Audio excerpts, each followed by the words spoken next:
Alright, so hi mga beshies! Welcome to my share ko lang moment. So ayan, this is just a random thoughts tonight. Bigla lang pumasok sa isip ko na nais kong i-share sa inyo yung isang movie na tumagos sa heart ko, sa puso ko, sa kaloob-looban ng katuwang lupa ko. Yung Filipino movie. I think indie film lang yun. Or I don't know kung indie film ba siya. Basta kakalabas lang nito this month and movie nila ni Alessandra De Rossi and tawag nito si JM De Guzman. So, in the title of What If.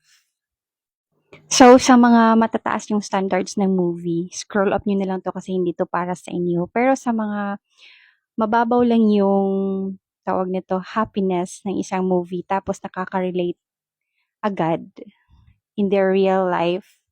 So, watch this movie till alam mo yung feeling na sa sobrang relate ko sa movie na yun, nais ko talagang i-share to everyone. But then, wala akong mapagsabihan kasi kahit asawa ko, hindi niya acceptable ang mga those kind of movie kasi iba yung pananaw niya sa mga movies, iba yung hilig niya, iba yung genre niya.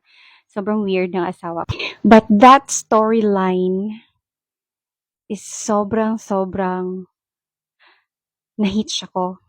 Kasi somehow, naging ganun yung story ko. Not the whole story, I mean, but there was this very issue na sobrang naiyak talaga ako dun sa part.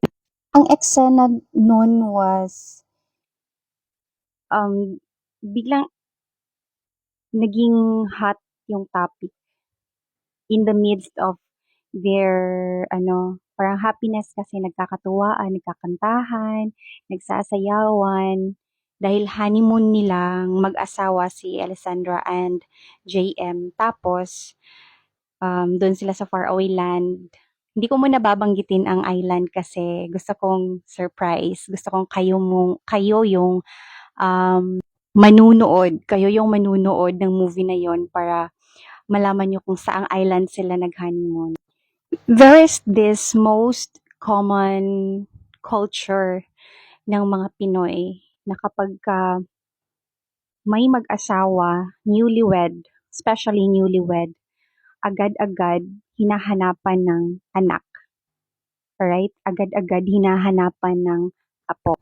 I mean, there's no wrong of asking questions such as, kailan nyo ba balak magkaanak? Ilan ba ang gusto nyong magiging anak? But at some point, hindi siya laging in a good way. Kasi hindi natin alam kung ano yung pinagdadaanan ng mag-asawa or the girl or the woman itself, kung meron ba siyang problema or behind that happiness, behind those lovely actions ng mag-asawa, meron pala silang iniindang problema, 'di ba? And number two, toxic Filipino culture is the unsolicited advices, the unsolicited opinions. Like, alam niyo dapat magkaanak talaga kayo kasi ano yan, pambuboost ng relationship. Kahit anong problemang dumating sa inyo, pagkat kahit anong trouble. But if you have a child, you will last longer. The relationship will, tatagal pa. Magiging maligaya kayo sa buhay.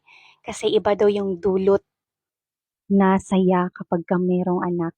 It's definitely true. Totoong-totoo yun. At hindi inaalis ng kahit sinong mag-asawa that mere fact. But because of that unsolicited words coming out from other people's mouth, you're putting so much pressure on the couple. Kumbaga, inaalisan niyo sila ng karapatan na planuhin ang buhay nila, ang magiging pamilya nila. Kasi, ang nangyayari kasi, mas iniintindi na lang nila yung sasabihin ng ibang tao kesa sa mga nagiging plano nila or binubuong mga plano nila. Because the pressure of the people putting around them. Tas hindi makikita ng ibang tao yun kasi when you look at the couple, sobrang happy nila, sobrang saya nila, the way they handle the problem, the way they handle their concerns, hindi mo talaga makikita na may mga problema kasi they handling it differently. And then basta ka na lang susulpot na hindi ka naman lang hinihingan ng mga opinion nila. So nakaka-bad trip yun. And that was the most aching part of that story.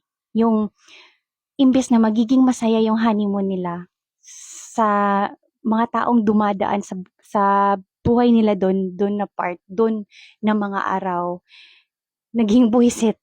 As in, naging buwisit yung coming days nila nang dahil lang doon sa issue na yun.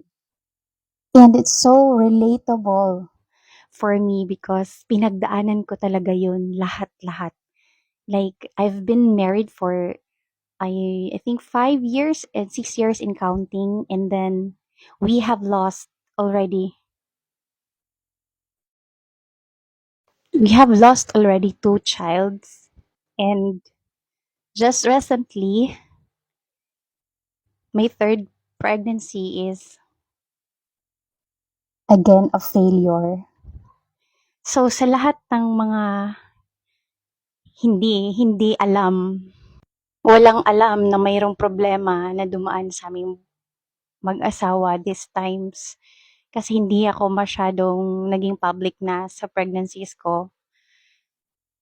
In fact, this would be the first time that I'll be revealing that the third pregnancy I have recently is a blighted ovum. And it's honestly, sobrang hirap mag-cope up between fighting your emotions and staying positive. Kasi amid everything, sa lahat ng nangyari sa akin, ang hirap, ang hirap mong humanap ng positivity eh. Kasi iniisip mo bakit, gaya ng sinabi ni Alessandra, bakit sa lahat pa ng babaeng pwede mong mahalin, sa akin pa na hindi makakapagbigay sa'yo ng anak. It's just a different way in my part because I am able to get pregnant compared to Alessandra, which is hardly can get pregnant. And like us, we've been trying to have different doctors, as in marami ng doctors na nilapitan namin to have us examined, and it came out normal. And sa kanila din, sa story nila, normal din. Kaya lang may problema lang talaga si Alessandra. And di naman sinabing hindi na talaga magkakaanak, but at least meron like 20% na chances na magkakaanak din. What I'm pointing out here is, sana naman maghulos dili muna tayo. Like, if that person didn't open up their life, their problems, their issues, their concerns on you, wag mo namang pangunahan. Kasi, hindi mo alam coping up pa lang sila na stage. Like, pinipilit pa lang nilang maging masaya, maging matapang, tapos sinasagasa mo. Like, you're interrupting their motivation to get the spirit high. Alam mo yun, so yun talaga yung nakapagpaiyak sa akin. Like, hindi lang pala ako ang may ganitong story. So, and the lesson I've learned on that movie was, it takes two to tango. So, dapat kayong mag-asawa yung magtutulungan to cope up. Huwag niyong iwan ang isa't isa. Because no matter how hard the problem is, it will be lightened kung andun kayo para sa isa't isa. So, sa mga hindi pa nakapanood nun, please panoorin nyo yun. Napanood ko yun sa Netflix, so search nyo lang yung title na What If. That's all, and have a good night and blessed Sunday.